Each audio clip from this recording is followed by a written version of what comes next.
पहले मैं अपने बारे में इंट्रो देता हूँ कि मैं क्या करने वाला हूँ यहाँ पे, कौन सा सेशन होने वाला है ना। सबसे पहले मैं अपने बारे में अगर इंट्रो दूँ तो मैं इस दुनिया का सबसे युवा लोकतांत्रिक देश का एक प्रेरक वक्ता एनवन बलराम सिंह, जो मैं और आपसे मिलकर हम बन के इस vision D to India channel के माध्यम से आने वाले समय में होने वाले आप जैसे प्रशासकों के सामने what is the greatest moment of your life, आपके लाइफ का महानतम क्षण क्या है, यह मैं बताने के लिए यहाँ पे आया हूँ कि आपकी लाइफ का महानतम क्षण क्या है। When you will create your greatest moment in your life, then no worry about your mission, no worry about your any vision.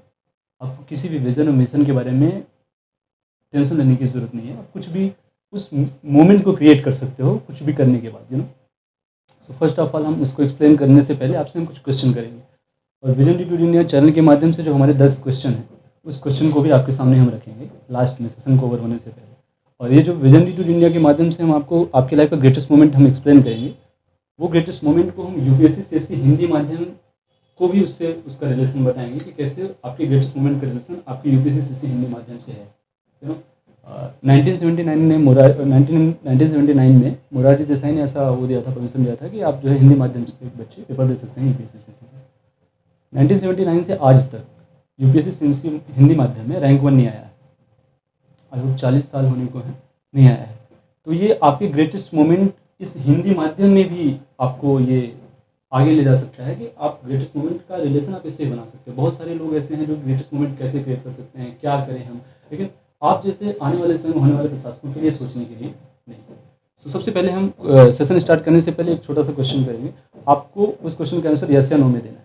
आपको क्या लगता है, अगर मैं आपसे क्वेश्चन करूँ you are mad or not, आपको लगता है क्या आप पागल हैं या नहीं? Just give me answer in one word, that yes और नो। यस। यू नहीं, नो। पहले आप अपने बारे में इंट्रोड्यूस दीजिए, फिर बाद आप कैमरे के सामने एक बार इंट्रोड्यूस कीजिए। My name is Ram Mishra. Glavya Mishra, I am from Lucknow. I'm from Delhi. My name is Vijendra Yadav. I'm from Gazipur, UP.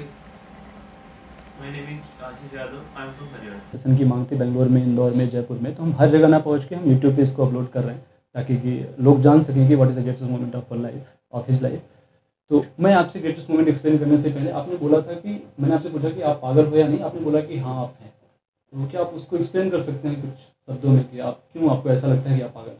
जितने भी लोग जो सक्सेसफुल हुए हैं, जी चाहे किसी भी फील्ड में लेकर हो, जी जी उनका मैंने इंटरव्यू पढ़ा है, उनको देखा है, अपने पैशन को लेके वो कहते हैं मैं पागल हूँ, जी मैं ये करना चाहता हूँ, मैं कर सकता हूँ, चाहे उसको किसने भी रोका हो, किसने नहीं रोका हो, किसने सहायता दी हो, किसने नहीं दी हो, जी जी उसको लगता है कि मैं कर सकता हूँ, मैं कर सकता हूँ। मेरे को लगता है कि मैं कर सकता हूँ, मोनोमेनिकल मैडनेस।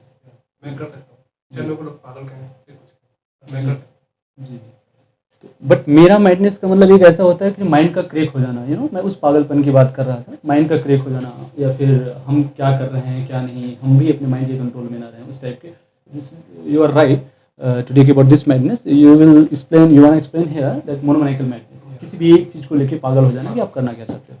बट मैं जिस मैडनेस को एक्सप्लेन कर रहा था, जिन्होंने बोला है कि वो पागल नहीं है, मैं उनको एक्सप्लेन करता हूँ, और यही क्वेश्चन मैं नेक्स्ट टाइम में पूछूंगा, मैं 5 मिनट्स के बाद, कि आप पागल हैं या नहीं, फिर आप अपना आंसर देना कि आप पागल हैं या नहीं। जैसे मैं एक्सप्लेन करता हूँ कि आपको कोई रोड पे या फिर कहीं भी आने जाने के दौरान कोई अर्धनग्न अवस्था में कोई भी व्यक्ति मिले, कोई भी पुरुष हो या महिला, अर्धनग्न अवस्था में मिले, और जैसा कि आज ठंडी का माहौल है, इस ठंडी के समय में अर्धनग्न अवस्था में मिलने के बाद आपको एक बहसी आएगी, बहुत ठंडी लग रही है उसको, तो आपको बहसी आएगी। आपने जैसे आप कहीं से भी आ रहे हो तो आपको लगेगा कि उसको बहुत ज़्यादा ठंडी लग रही है, क्यों ना हम अपना कोट उसको दे दें। और वो था बहुत पागल, मतलब उसका माइंड क्रेक हो चुका था। माइंड क्रेक होने की वजह से वो मतलब उसको खुद भी नहीं ख्याल था कि हमने क्या कपड़ा पहन रखा है क्या नहीं पहन रखा, आपने उसको कोट दिया। अब आपको आपके हर आदमी के अंदर ना करुणा होती है, उस करुणा से आपको उस करुणा ने आपके अंदर की करुणा ने आपको ये बताया कि आपको उसको थोड़ा और हेल्प करना चाहिए। उसको ठंडी लग रही थी, आपने उसकी ठंडी को दूर किया है, क्यों ना उसको हम बहुत ज़्यादा ठंडी लग रही है तो हम उसको कॉफ़ी और बिस्कुट दे देते। आपने बगल वाली शॉप से कॉफ़ी और बिस्कुट उसको दिया, वो था क्या पागल।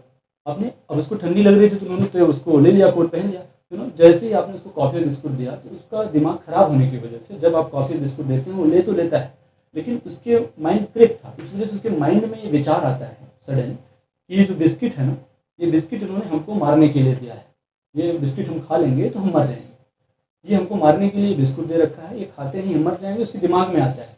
और वो पागल है, इस वजह से उसके मन में यह भी विचार उसे सडन आता है कि अगर हम इस बिस्कुट को खाएंगे तो मर जाएंगे, और उसके मन में आता है कि ये बिस्कुट नहीं, दोबारा मन में विचार आता है बिस्कुट नहीं, ये बम है, अगर इस बम को पकड़ के हम इसको मार देते हैं तो ये मर जाएगा और हम बच जाएंगे। माइंड में उसके विचार आया और उन्होंने एक्टिविटी करना शुरू कर दिया, उस बिस्कुट को उठाया आपके ऊपर फेंकना शुरू कर दिया। आप पागल नहीं थे, वो पागल था, वो पागल था इसी वजह से ऐसा किया, वो पागल है। ओके, आप लोगों ने बोला था आप नहीं है, मैं एक्सप्लेन करता हूँ आप भी कैसे हैं। You know, just imagine UPSC CSC की कोई क्लास चल रही है, आप क्लास में बैठे हो, आप क्लास कर रहे हो। अब क्लास में कोई भी, जैसे मान लो इथिक्स का चैप्टर, इथिक्स कोई पढ़ाया जा रहा है, GS4 पढ़ाया जा रहा है, आप पढ़ के आए घर पे और वहाँ से पढ़ के आप रिवीजन कर रहे हो, आप चैप्टर ओपन करते हो, उसमें एटीट्यूड का चैप्टर आता है। मतलब एक चैप्टर आता है जिसमें आप मतलब कोई भी यूनिट आता है, उस यूनिट से आप एटीट्यूड पढ़ते हो। एटीट्यूड वर्ड जैसे ही आता है आपके मन में, उसका भी माइंड में विचार आया, उसी से उन्होंने वो वर्क करना शुरू कर दिया क्योंकि वो पागल था। और हमारे मन में जैसे ही हमने एटीट्यूड ओपन करा तो हमारे मन में तुरंत विचार आता है कि आज से पिछले 10 दिनों से हम ये क्लास में, अभी क्लास ज्वाइन किए हमें 10 दिन हुआ है, हमने 10 दिनों से क्लास ज्वाइन कर रखा है। सामने वाली जो एक चेयर पे बैठती है ना, आप एटीट्यूड का एथिक्स का एटीट्यूड पढ़ रहे हो, उस एटीट्यूड से आपका दिमाग जाता है वहाँ पे, अपने उसको दिमाग वहाँ ले गया कि जो एटीट्यूड है ना उसमें, उस जो सामने वाली चेयर पे लड़की बैठती है उसका एटीट्यूड देखो, पिछले 10 दिनों से मैं किसी न किसी बहाने से पेन मांग रहा हूँ, एक और सीट मांग रहा हूँ, लेकिन एटीट्यूड देखो, वो समझ ही नहीं रही कि मैं क्या चाहता हूँ। उसको अंदर ही अंदर मालूम है कि मेरे मन में क्या चल रहा है, लेकिन एटीट्यूड देखो उसका। अब आपके मन में उसका एटीट्यूड आया और फिर तुरंत आपके मन में विचार आता है हमारे बगल वाली सीट पे एक लोगों से फ्रेंडशिप है, वो और उनके सामने वाली सीट पे जो लड़की बैठती है, दो के दोनों फरार हैं, 3 दिन से नहीं आ रहे हैं। तो नंबर आपके पास था, आपने उनके पास कॉल किया, क्या पढ़ रहे थे आप? एथिक्स का। और उसके पास आप फ़ोन करते हो, भाई क्या हाल है?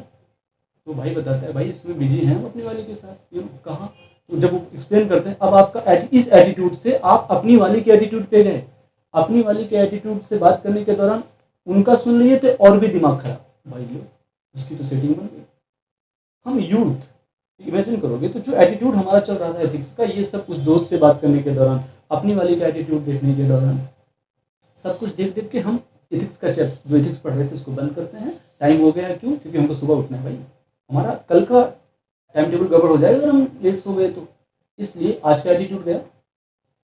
ये जो पागल था, जो मैड था, वो क्या करता, उसके मन में आया कि ये बिस्किट नहीं, ये बम है और मैं ना मर के आपको मार दूंगा। उसके मन में एक्टिविटी किया, आप भी तो क्या कर रहे हो, पढ़ रहे थे एटीट्यूड। और ऐसा मोर देन 95% लोग करते हैं। एटीट्यूड के पढ़ने के दौरान मन में कोई और विचार आता है। क्या इसमें से आप ऐसा नहीं हो कि मन में विचार आया, ये पढ़ रहे थे, फिर वहाँ जाते हो, वहाँ से वहाँ जाते हो, टाइम ओवर, ठीक है कल पढ़ेंगे, नाइट ज़्यादा हो गया, जल्दी सुनो, early risers, we will become early risers, है ना? ऐसा मन में आता है। अब हमारा सेकेंड टाइम पे यही क्वेश्चन है, तो क्या लगता है इस मैडनेस को ना, तो we will create history, we will make it history. तो हम आपसे दोबारा पूछेंगे, क्या आपको लगता है परसेंटेज में ही 1% से 99 100% पागल हो जाओगे तो उस कैटेगरी में आओगे? पागल तो हम भी हैं, मन में विचार आता है तुरंत एक्टिविटी स्टार्ट करते हैं, पागल हम भी हैं। लेकिन वो एक ऐसा पागल है जो कि अब खुद को मैनेज नहीं कर पाता है, वो आपके सामने शो कर देता है, आप भी शो कर रहे हो अपने सामने लेकिन दूसरों के सामने। तो सेकेंड टाइम हम ये क्वेश्चन रिपीट करते हैं, you are mad or not, what do you think? अपने गोल्स को लेके yes I am mad, but वैसे मेंटली आज तक आप कभी भी, चाहे 1 से लेके 12th से लेके ग्रेजुएशन से लेके यूपीएससी की प्रिपरेशन से लेके चैप्टर को पढ़ने के दौरान, एटीट्यूड हो या कोई भी टॉपिक हो, कोई भी वर्ड हो, पढ़ने के दौरान आप एक बार भी उस वर्ड से रिलेट करके किसी सपनों की दुनिया में, लवासना पढ़े तो लवासना में हाँ ऐसा होगा, कर्मशिला ऐसा होगा, और फिर वहाँ तैयारी करने, वहाँ पे जो मेस होगा ऐसा होगा, वहाँ पे जाएंगे तो ऐसा, कभी आपका विचार हटा ही नहीं? हटा है ना? उसको you are mad or not, then you will give answer in one word, yes you, Yes. Yes. तो आप तो ऑलरेडी डेली रात को तो मुझे फील करता हूँ कि मैं लवासना में हो गया। अच्छा, मतलब वीडियो देखता हूँ, उनके बारे में सर्च करता हूँ, हाँ हाँ वहाँ का क्या एक्टिविटीज होती हैं डेली की डेली। हाँ, इट्स अ बेटर कि आप उसके बारे में करते हो, वो अच्छी बात है। लेकिन जब आप, जैसे मान लो आप यूपीएससी प्रिपरेशन के दौरान मैक्स टू मैक्स GS 1 2 3 4 इससे ऑप्शनल करंट अफेयर, इसके अलावा इन सब चीज़ों से हट के आप जान रहे हो कि आप जा रहे हो लवासना देखने, दिस इज सेकंड थिंग। आप नहीं जान रहे हो, अब जैसे आपको इमेजिन करो कि आपका ऑप्शनल अगर पब्लिक एडमिनिस्ट्रेशन ऑप्शनल है, उसमें बताया जा रहा है प्रशासक कैसे होते हैं, प्रशासक के बारे में जानकारी दी जा रही है, आपको तुरंत मन में इमेजिनेशन चलने लगे। आप पढ़ने के दौरान इमेजिनेशन आने का मतलब है दिस इज कॉल्ड मैडनेस। आप जान रहे हो कि मैं लवासना के बारे में देखने जा रहा हूँ, लवासना के बारे में जा रहा हूँ, देखूंगा, और लवासना क्या होता है, कैसे होता है, ट्रेनिंग क्या होती है, किसी का मैं ऑडियो देखूंगा, किसी का मैं सेमिनार देखूंगा। वो आप मैड नहीं हो, क्योंकि आप जान रहे हो आप कहाँ जा रहे हो। पता नहीं होता है कि हम जा कहाँ रहे हैं। देखने के दौरान टॉपिक से हट के हमको वहाँ चले जाना, दिस कॉल्ड द मैडनेस। और आपका जो मोनोमैनिकल मैडनेस था, this is a better thing, but this madness is not a better, this madness is a worst thing. So tell me Amit ji, mad Anoop ji. So अभी ये क्लियर हो गया। हम एक काम करते हैं कि इस मैडनेस को हम यूपीएससी सीसी हिंदी माध्यम में रैंक 1 कैसे आए, हमारा इस पर फोकस मैक्स टू मैक्स रहेगा। और हम यह भी कहेंगे कि हमारा जो पूरा आज बात करने का नज़रिया होगा, पूरा बात करने का जो हमारा फोकस रहेगा, सिर्फ और सिर्फ इस चीज़ पे रहेगा कि हम यूपीएससी सीसी हिंदी माध्यम में रैंक 1 ना ला पाए हैं, उसका कारण क्या है। और जैसे कि ये मैडनेस भी एक कारण है, इस मैडनेस को हम जितना कम करते जाएंगे, 100 से जितना हम इसको कम करते चले जाएंगे, उतना ही रैंक 1 के करीब होते चले जाएंगे। लोग, अभी कुछ स्टूडेंट्स हमारे हैं जिन्होंने मुझसे बोला कि सर ना मैं मीडियम चेंज करना चाहता हूँ। वो लड़का 12 साल से हिंदी माध्यम से पढ़ रहा है, उसकी यूकेजी से लेके ग्रेजुएशन तक की पढ़ाई हिंदी माध्यम से हुई है। 2 साल उन्होंने पीटी का एग्जाम भी दिया यूपीएससी का हिंदी माध्यम से, लेकिन उसके मन में आ रहा है, उन्होंने मुझे प्रीवियस टाइम कुछ दिन हमारी वार्तालाप हुई उनसे, वो बोल रहे हैं कि हम चाहते हैं कि इंग्लिश माध्यम से जब रैंक 1 आ रहा है, इंग्लिश मीडियम से रैंक 1 आ रहा है, क्यों हम हिंदी माध्यम, क्योंकि हिंदी माध्यम से 12 ही रिजल्ट आए। उसको उस समय यह नहीं दिख रहा है कि 12 में हमारे शरीर के 12 पार्ट तो है नहीं, हमारे जब नाम आएंगे हम 12 पार्ट होके तो रिजल्ट लाएंगे नहीं कि हमारा हाथ रैंक 1, हमारा अगला वाला हाथ रैंक 2, हम ही तो लाएंगे ना रैंक 1। तो 12 में से हम क्यों नहीं हो सकते? और जिस दिन हम ये सोच सकते हैं कि हम क्यों नहीं हो सकते हैं, उसी दिन आप हो सकते हैं। मेहनत आप भी कर रहे हैं। रैंक 13 निशान जैन जी का आया हुआ है, आई होप 2014 या 15 ऐसे ही करके है, मैं श्योर नहीं हूँ, बट रैंक 13 आया है। तो वो दिन दूर नहीं जब रैंक 1 आएगा। तो क्यों ऐसा ना हो कि next year, otherwise next to next year rank 1 आ जाए। आज हम बात करेंगे, आपको एक सच्ची स्टोरी बताएंगे, उस सच्ची स्टोरी के उससे हम एक्सप्लेन करेंगे what is the greatest moment of your life, how you will create your greatest moment in your life. First of all हम उस सेशन को स्टार्ट करते हैं। हम आपको ना एक स्टोरी बताएंगे, जिस स्टोरी का कंक्लूजन होगा कि आपके लाइफ का महानतम क्षण क्या है। उस स्टोरी के कंक्लूजन आपको अगर समझ में आ जाएगा कि आपकी लाइफ का महानतम क्षण क्या है, देन इट्स ओके। अदरवाइज मैं बताऊंगा कि आपकी लाइफ का महानतम क्षण क्या होता है। अगर पूरा इंडिया, हमारे जैसे कि चैनल के माध्यम से मैं आपको बता दूं, हमारे चैनल का मीन है, हमारे चैनल का जो पूरा विजन बन रहा है, हमारा जो विजन टू इंडिया चैनल के माध्यम से हम आपको बताने जाते हैं। हमारा विचार है कि हम इंडिया को vision to developing to develop India before 2050, हम चाहते हैं ऐसा। अगर पूरा इंडिया, सिर्फ यूथ, अगर पूरा इंडिया मिल के इस मोमेंट को क्रिएट करने के बारे में सोच ले, अपने लिए या फिर किसी हेल्पलेस के लिए, या फिर खुद सोच ले कि मैं ही क्रिएट करूंगा या किसी हेल्पलेस से इस मोमेंट को क्रिएट करने के लिए बोलूँगा, वो क्रिएट करे। तो हमने जो विजन 2050 बनाया है इंडिया को डेवलपिंग से डेवलप्ड बनाने के लिए, before 1 decade India developed country में परिवर्तित हो जाए। तो इस मोमेंट को एक प्रारब्ध बना लेना है कि हम इस मोमेंट को क्रिएट करना चाहते हैं अपने लाइफ में। We will explain what is the greatest moment. 2017 का टाइम था, हम लखनऊ मेल, वहाँ लखनऊ से दिल्ली के लिए आती है, आई होप 10:05 वहाँ से निकलती है 10 o'clock। तब लखनऊ मेल प्लेटफॉर्म नंबर 1 से आती थी लखनऊ से। मैं प्लेटफॉर्म नंबर 1 पे बैठा हुआ था। हम एक बुक थी, कोई बुक पढ़ रहे थे, उस बुक में कुछ ऐसा चैप्टर था या फिर कुछ ऐसी लाइन थी, इसको पढ़ के थोड़ा इमोशनल से हो गए। और वही वाला मैडनेस मैंने थोड़ी देर पहले एक्सप्लेन किया, वो वाला कौन सा मैडनेस, वही मैडनेस मेरे अंदर भी था। तो मैंने पढ़ा तो बस विचारों में बुक हो गया और आंखों से आंसू आ रहे थे। तो बगल में कोई 56 मोर देन 55 रहे होंगे, राघव जी करके एक आए मेरे पास, वहाँ पे बैठे हुए थे और मुझे वो काफ़ी देर से नोटिस कर रहे थे। मैंने ये नहीं ध्यान दिया कि मुझे नोटिस कर रहे हैं, उन्होंने फिलहाल बाद में बताया कि मैं आपको नोटिस कर रहा था काफ़ी देर से। मुझे कुछ प्रॉब्लम्स ही लगी और कोई ट्रेन लखनऊ मेल से आधे घंटे पहले कोई ट्रेन वहाँ से गुजर रही थी जिसका स्टॉप नहीं था उस प्लेटफॉर्म पर, फर्स्ट प्लेटफॉर्म से वो निकल रही थी। तो मुझे ऐसा वोमिटिंग सा कुछ फील सा हुआ, मैं दौड़ के, मैं सोचा ट्रेन आने में तो अभी टाइम है, उन्होंने अनाउंस कर दिया ट्रेन आ रही थी, मैं दौड़ के सोचा कि मैं वहाँ पे ऐसा कुछ जो मुझे दिक्कत हो रहा था मैं वहाँ पे लौट के आता हूँ रिटर्न, डस्टबिन मुझे दिखा नहीं, मैं उधर ही जा रहा था। तो दौड़ के गए, उन्होंने इमोशनल देखे तो उनको ऐसा एहसास हुआ कि मैं सुसाइड करने जा रहा हूँ, और दौड़ के आते हैं मेरा हाथ पकड़ते हैं और मैं उनकी तरफ देखा और मैं वहाँ से रिटर्न मुझे लेके जाते हैं, कहते हैं कुछ भी बोलना नहीं। हमको वो बोले उस दौरान कि कुछ भी आप बोलोगे, ट्रेन आने में हमारी आधे घंटे बची थी। उन्होंने बोला कुछ भी बोलोगे नहीं आप। हमने कहा क्यों, बात क्या है? बोले जस्ट लिसन, हम यहाँ से आपसे 30 मिनट बात करेंगे। तो हमारी ट्रेन में आने में 30 मिनट था, मेरे मन में विचार है बात ही कर लेते हैं, क्या विचार चल रहा है। उन्होंने ये ना बता के कि आपका इरादा क्या है, हमें बाद में मालूम चला कि उनको लग रहा था कि हम सुसाइड करने वाले हैं। उन्होंने ये ना बता कि आपका इरादा क्या मन में चल रहा था और मैं किस इरादे से बात कर रहा हूँ, उन्होंने मुझे बाद में बताया। लेकिन जो उन्होंने बताई ना स्टोरी, उस स्टोरी से ही मैं ग्रेटेस्ट मोमेंट आपका एक्सप्लेन करूँगा, और वो मेरी लाइफ की लाइफ चेंजिंग स्टोरी है और उनकी लाइफ की वो रियल स्टोरी थी। उनका नाम था राघव, और वो जब क्लास 7th में थे, क्लास 7th में, तो उनकी एक छोटी सिस्टर थी जिसका नाम था कोमल। और भारत की गरीबी के बारे में तो आप जानते ही हो, जिस टाइम की वो बात बता रहे थे उस दौरान 2017 वो मोर देन 55 थे, तो समझ रहे हो कितना पहले की बात है। तो वो जो है राघव जी ने बोला कि जब मैं छोटा था तो हमारे घर में इतनी गरीबी थी कि अगर पापा जैसे आप बत्रा में साइड में देखते होगे ना कि दोपहर के टाइम 9 बजे के लगभग, 9 या दोपहर के टाइम नहीं 9 बजे के लगभग ले लो आप, मॉर्निंग में यहाँ 8 o'clock to 9 o'clock या 7 o'clock to 10 o'clock कुछ मजदूर या आ जाते हैं, मिस्त्री वगैरह आ जाते हैं जो खड़े रहते हैं कि सुबह कोई भी उनको लेके जाएगा, जो भी काम देगा दिन भर वो काम करेंगे और शाम को जो उनका दिन भर की मजदूरी होगी वो उनको दे दिया जाएगा। उस चीज़ को वो काम उनके पापा करते थे। मिस्त्री होते तो ज़्यादा पैसा था, लेबर का जब आज जितना पैसा है तो आज से कंपेयर कर लो कि तब कितना रहा होगा। राघव ने बताया कि हमारे पिताजी की मजदूरी बस इतनी थी कि जब पापा शाम को लौट के घर पे आते थे, जो भी पैसा मिलता था दिन भर की मजदूरी मिलती थी उससे उस दिन का खाना बन पाता था। बस कल के खाने का कोई व्यवस्था नहीं, कल पापा दिन में काम करेंगे तो शाम को खाना बनेगा, अदरवाइज खाना बनने का ऑप्शन नहीं था। ये तब मैं नहीं जानता था, उस समय ऐसा उन्होंने बताया।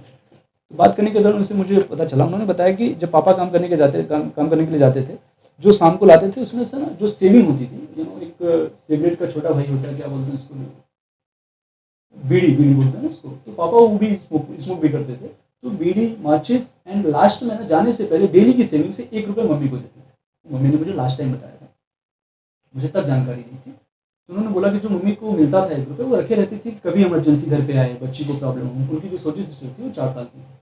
राघव ने बोला कि एक दिन ऐसा हुआ, अब ये कंफर्म थोड़ी है कि आप जो यहाँ पे मजदूर या मिस्त्री आते हैं, बहुत सारे लोग रहते हैं, ये श्योर तो है नहीं ना कि सबको काम मिल जाएगा, किसी को वापस लौटना पड़ता है, काम नहीं मिलता है। वैसे ही कभी कभी ऐसा दिन आता था काम नहीं मिलता था।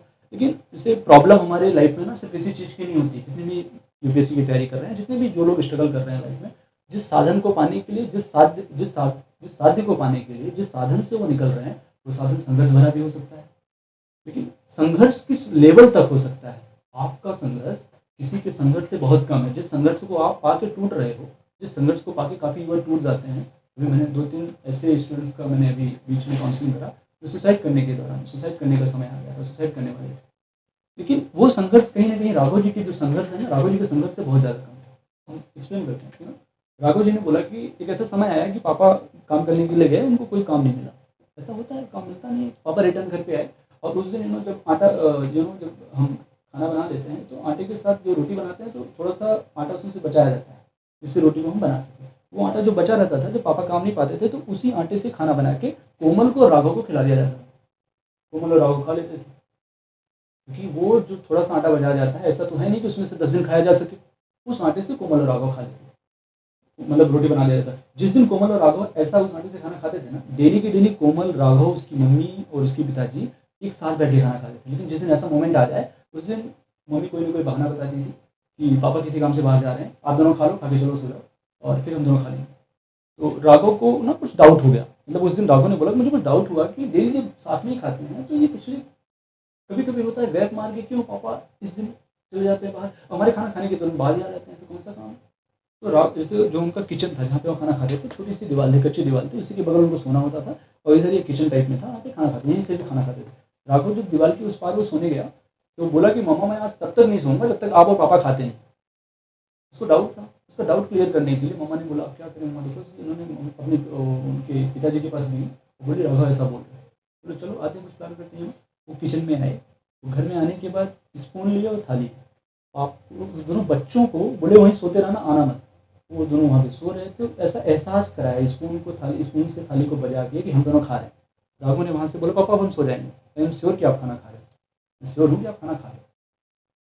जब वो सो गए, वो दोनों सो गए, तो ऐसा पहला दिन था जिसमें राघव और कोमल खाए, लेकिन मम्मी और पापा नहीं खाए, जिसमें पानी से काम चला है। दूसरे दिन भी गए काम करने के लिए, लेकिन दूसरे दिन जब वो काम करने के लिए राघव के पापा जाते हैं, उस दिन भी काम नहीं मिलता है।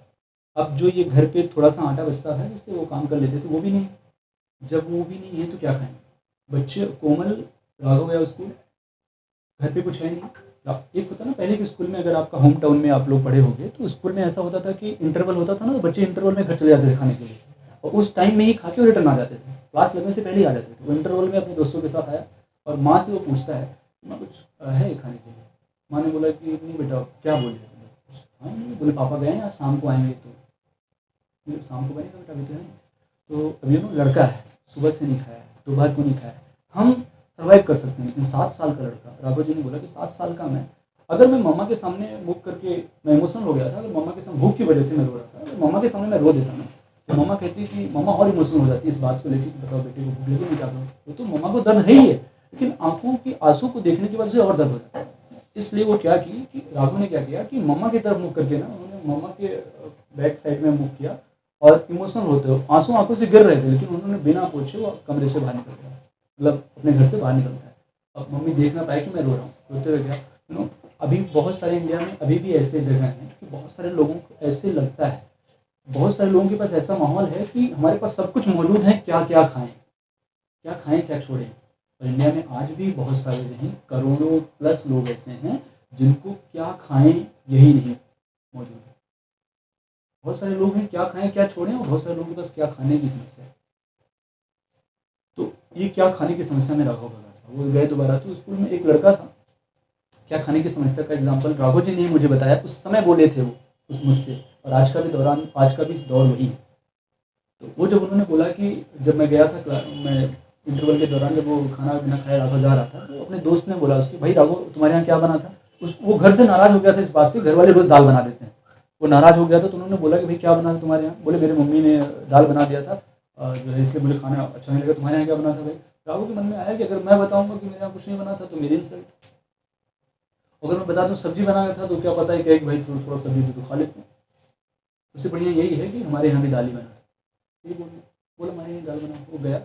और वहाँ से शाम को जब राघव, अब सोचिए जो बिना खाना खाए दोपहर को गया है, माँ और पिताजी दोनों 2 दिन से खाना नहीं खाए हैं, उनके साथ अगर ऐसा हो कि उस दिन पापा काम करके शाम को आ रहे हैं और कोमल राघव और उसकी माँ शाम को सब पापा का इंतजार के साथ साथ कहीं ना कहीं मन में यह भी इंतजार कर रहे हैं कि पापा आएंगे तो पापा के साथ साथ खाना आएगा, तुरंत खाना बनेगा, खाना खाया जाएगा। उस दौरान संघर्ष देखना, भगवान कितना संघर्ष करने के लिए आदमी को डालता है, और संघर्ष करने को उसी को देता है जो संघर्ष को पार करके निकल जाएगा, किसी भी साध्य को बनाने के लिए मजबूर करता है। जब बहुत ज़्यादा संघर्ष होना, हमारे ख्याल से भगवान उस समय संघर्ष इसलिए नहीं दे रखा है आपको कि आप जो है अपने रास्ते से निकल जाओ, संघर्ष देता है इसलिए है कि कोई ऐसा साध्य बनाओ जिस साध्य को पाने के लिए कोई सोच जी ना पाए, और उस साध्य को पाओ, उस साध्य को पा जाने के बाद पूरी दुनिया में आपकी मिसाल कायम हो। राघव के पिताजी उस दौरान काम करके आ रहे थे और सारा चीज़ करके वो, मतलब जो चावल था, आटा था और जो भी चीज़ें थी डेली यूज की, वो लेके आ रहे थे, और साइकिल से रोड क्रॉस करने के दौरान उनका ट्रक से एक्सीडेंट होता है, ऑन द स्पॉट उनकी डेथ होती है वहीं पे रोड पे। और आप देखिए संघर्ष देखिएगा राघव जी का, जब राघव जी ने बताया जब हमारे पिताजी की डेथ होती है जिस दौरान, उस दौरान हमारे घर पे खाने के वांदे पड़े थे, खाने के लिए कुछ नहीं था, और पिताजी सामान लेके आएंगे, उसके स्थान पे गांव के 4 लोग हमारे पिताजी की डेड बॉडी को लेके आए, तो क्या गुजरेगी। और घर पे मम्मी बैठी थी, हमारी बच्ची बैठी थी, मैं बैठा था सब, और हम पापा की लाश को आते ही बेहोश हो गए, हमको कुछ होश नहीं था कि हो क्या रहा है। तो पापा की बॉडी को आग देना हुआ मुझे, गांव के लोगों ने चंदा लगाया, गांव के लोगों ने चंदा लगा के जब पापा की बॉडी को आग देने के लिए वो ले गए वाराणसी, तो वाराणसी ले गए जब वहाँ पे आग देने, तब मुझे होश आया था और मैं पापा की पिता को आग दिया। आग देके मैं घर आया तो गाँव में ना एक 13 दिन का होता है, त्रयोदशी करके करते हैं, सुदक करते हैं, फिर 13 भी करते हैं, ऐसा करके 13 दिन का जो काम करना था वो भी गांव के लोगों ने चंदा लेकर किया। वो सारा काम करने के बाद जब बीत गया पूरा, तो जब शादी समारोह होता है ना घर में, या फिर कोई भी फंक्शन होता है घर में, तो ऐसा होता है कि कभी कभी जो खाना बचा रहता है उस खाने को लोग 2 दिन 3 दिन यूज करते हैं।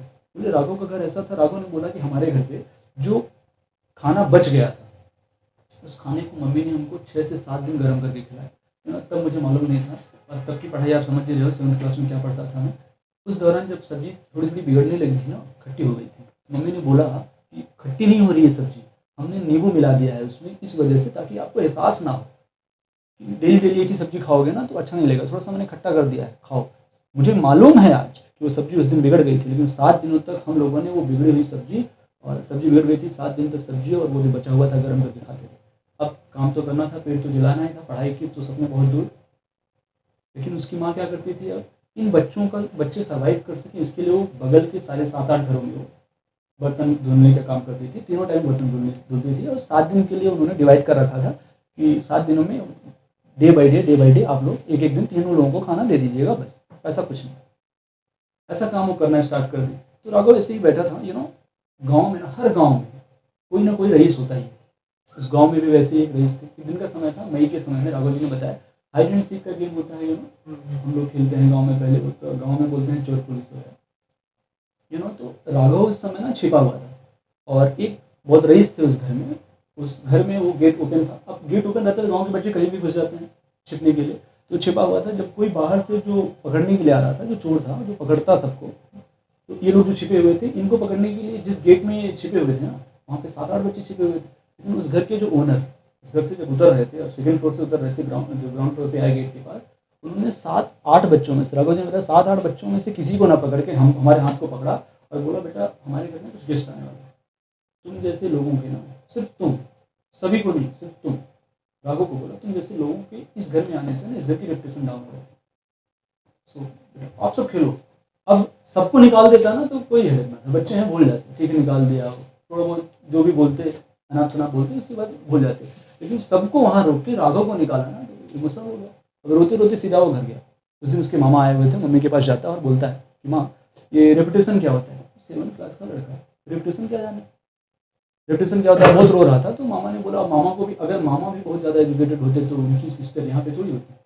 मामा ने बोला, बेटा मालूम तो मुझे भी ना रेपुटेशन क्या होता है, लेकिन बात बताओ, बताते हैं बात क्या हुई ये बताओ, रेपुटेशन छोड़ो।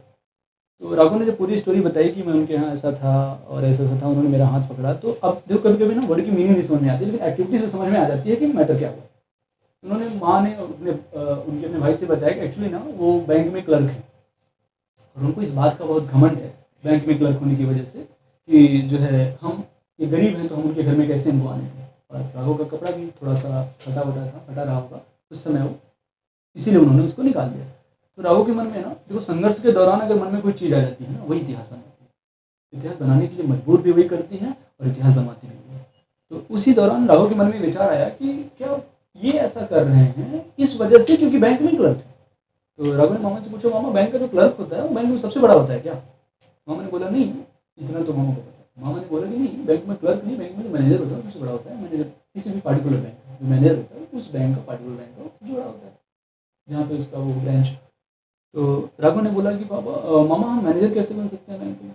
उन्होंने बोला, मामा ने ऐसे रो ही इमोशनली है रोते हुए बोला। तो उन्होंने मामा ने उनसे बताया कि आप जो है ग्रेजुएशन आप 8th करो, 9th करो, 10th करो, 11th 12th करो, उसके बाद आप ग्रेजुएशन करो, बैंक का फॉर्म आएगा फिलअप करो, और अगर आप पास हो गए तो आप मैनेजर बन जाओगे। तो राघव ने बोला, in the sense 8th 9th 11 8th 9th 10th 11th 12th 4 साल ये हो गए, 8 9 9 10 11 12 4 साल ये, और 8th को उन्होंने काउंट नहीं करा, और उन्होंने बोला ग्रेजुएशन का 3 साल 7 साल।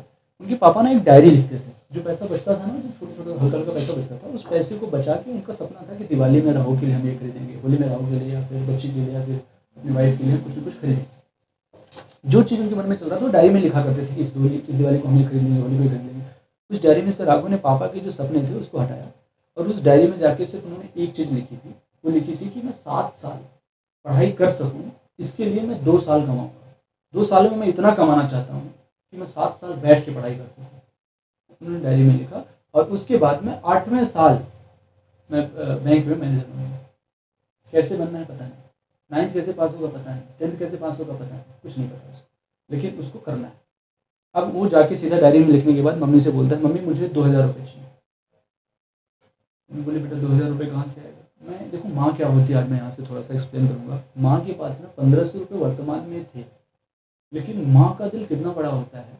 जब पिताजी एक्सपायर कर गए थे उसके, उस दौरान भी माँ के पास 1500 रुपये थे, लेकिन उस माँ ने वो 1500 रुपये इसलिए नहीं निकाले क्योंकि पिताजी तो चले गए, हमारे पास 2 बच्चे हैं, इन बच्चों को कल कोई प्रॉब्लम होती है, अगर कल इनकेस कोई प्रॉब्लम होती है तो इन बच्चों को कौन देखेगा? इसलिए उस माँ ने अपने पति की लाश सामने पड़े रहने के बावजूद भी उस 1500 रुपये को नहीं निकाले, कि अगर लोगों ने सहायता की तो इनकी हम लाश को जला तो सकते हैं, सारा क्रियाक्रम कर तो सकते हैं, लेकिन बच्चों के लिए हम किसके पास जाएंगे? और उस समय पर मना कर दे तो ये जो होना था वो तो हो चुका, अब आगे के लिए उन्हें 1500 रुपये निकाले नहीं थे। लेकिन उस माँ के दिल में ना ये विचार आया कि जैसे आज राघव को किसी ने घर में से निकाल दिया है ये कह के कि आप जैसे लोगों के हमारे घर में आने से रेपुटेशन डाउन होती है, वैसे ही कल कोई कोमल को निकालेगा तो क्या बीतेगी? ये तो लड़का है, कल कोमल को कोई निकालेगा तो उसके ऊपर क्या बीतेगी? यही सोच के उसकी माँ ने बोला, बेटा पैसा तो है नहीं, लेकिन मैं अरेंज करती हूँ। क्यों? क्योंकि अगर राघव को पता चलता कि माँ के पास 1500 रुपये है तो ग्लानि राघव को भी होती, इसलिए माँ ने ऐसा बोल के वो बोली कि मैं लेके आती हूँ। वो बाहर गई, किसी से 500 रुपये लिया और 1500 रुपये अपने पास से करके उन्होंने राघव को बोला ठीक है बेटा क्या करोगे, लेकिन इस समय में तो कोई कुछ कर भी नहीं सकते। बोले माँ मैं क्या करूँगा ये मैं भी नहीं जानता, लेकिन मैं इतना जानता हूँ कि 2 साल में मैं इतनी अर्निंग करूँगा कि 7 साल में बैठ के पढ़ाई कर सकूँ और फिर मैं बैंक में मैनेजर बन सकूँ। माँ ने दिल पे पत्थर रखा और बोला ठीक है बेटा। उन्होंने एक पहले ना बहुत पहले राघव जी ने बताया कि आप जैसे जानते होंगे सत्तू होता था, सारे मिक्स करके बनाया जाता था, थोड़ा सा सत्तू और पानी को करके उनके बैग में दिया और एक लोअर टी शर्ट वो पहन के वहाँ से निकले। पापा की वो डायरी जिस डायरी में उन्होंने लिख रखा था कि 2 साल में कमाऊंगा, 7 साल पढ़ाई करूंगा, वो डायरी और जिसमें बैंक मैनेजर बनने के लिए लिख रखा था ना, वो डायरी लेके जाता है और कुछ नहीं लेता है। माँ का एक फ़ोटो था, माँ का फ़ोटो और अपनी बहन का फ़ोटो दोनों लेके वो जाता है वहाँ से। जब वो वहाँ से निकल जाता है तो उसके पास 500 के, तब 500 के नोट चलते थे, वो तो 2016 में बने। और हमने जब राघव जी ने बोला कि जब हम वहाँ पे स्टेशन पे गए तो हमारे मन में था कि अगर हम स्टेशन से टिकट लेते हैं तो हमारा ये 500 का नोट टूट जाएगा। अगर हमारा 500 का नोट टूटता है तो क्या पता कि हमारा वहाँ पे कैसे सर्वाइव करेंगे, क्या नहीं करेंगे। और जाने से पहले माँ से उन्होंने एक बात बोली थी कि माँ आप जो है किसी के भी घर बर्तन धुलने नहीं जाओगे। पहले क्या होता था, आपको जैसे अगर गाँव होम टाउन से बिलोंग करते होंगे, अगर सामान्य ज़िंदगी बीती होगी स्टार्टिंग में, तो पहले क्या होता था, बहुत पहले क्या होता था कि एक ही लोगों के यहाँ से ना राशन उठता था। जैसे आप हिस्ट्री में पढ़ते होंगे जमींदार वगैरह करते हैं, एक ही लोगों से, जो जमींदार वगैरह होते थे या फिर कोई भी मुनीम होता था, उन्हीं के यहाँ से पूरा वो राशन मिलता था। तो वो मुनीम के यहाँ गया, बोला माँ को 500 रुपये में आपको दे रहा हूँ। 1500 रुपये था उसके पास, 500 रुपये वहीं दे दिया। बोले आप महीने भर का राशन दे देना माँ को और हर महीने आपके एड्रेस पे मैं 500 रुपये भेजता रहूँगा, आप राशन माँ को देते रहना। वो ये कह के वहाँ से चल रहा था, 1500 रुपये उसके पास है। वो टिकट लेना था लेकिन जान के टिकट नहीं लेता है कहीं 500 रुपये टूट ना जाए। अब वो ट्रेन में सिर्फ जो विंडो होती है, मतलब जो गेट होता है ना, गेट के पास बैठ जाता है और बैठने के बाद टिकट नहीं लेता है। इस बात से नहीं कि हमारे पास पैसा नहीं है, इस बात से कि टिकट ले लेंगे तो आगे क्या होगा। अगर हम कुछ नहीं करते हैं वहाँ पे कैसे भी काम चला लेंगे, कम से कम 3 महीने माँ के लिए पैसा तो भेज पाएंगे घर पे। तो माँ से बोला कि आप किसी के यहाँ बर्तन धुलने नहीं जाओगे। तो माँ रोते रोते उनको कैसे भी स्टेशन करके आई, वो बैठा और ट्रेन जो है, जिस ट्रेन में वो बैठा था, राघव जी ने बताया वो ट्रेन 18 आवर्स की उसकी जर्नी थी। 18 आवर्स के बाद वो ट्रेन जिस सिटी में पहुँचती है उस सिटी में मैं उतरा। उसके बीच में टीसी उनके पास आया, उन्होंने बताया कि भाई टिकट, जब उन्होंने टिकट पूछा भाई टिकट, तो उन्होंने बोला कि नहीं टिकट तो नहीं है, टिकट मैंने लिया नहीं, हमारे पास इतना पैसा, जो भी स्टोरी थी पूरी उन्होंने बता दी। अब टीसी, देखो बहुत सारी इंसानियत आज भी है, उस टीसी ने कुछ नहीं बोला, एक सीट खाली था, उस सीट दिला दी, बोले बेटा यहीं बैठो, कोई टिकट, कोई दोबारा आए तो हमारा नाम बता देना, क्यों आए हैं बोल के, कोई दूसरे स्टेशन पर कोई चेक करेंगे बोल देना। बोले ठीक है सर। वो बैठ के गया, जिस स्टेशन पे उतरता है उस स्टेशन पे उसको बहुत तेज़ी से प्यास लगी। 500 के नोट अभी भी 3 के पास थे, लेकिन उसके मन में था कि अगर तब 1 रुपये का बोला कि 1 लीटर पानी मिल जाता था, तो 1 रुपये का लीटर पानी लेने के लिए हमको 499 रुपये रिटर्न चाहिए था और हम 500 रुपये का नोट फिर भी नहीं तोड़े।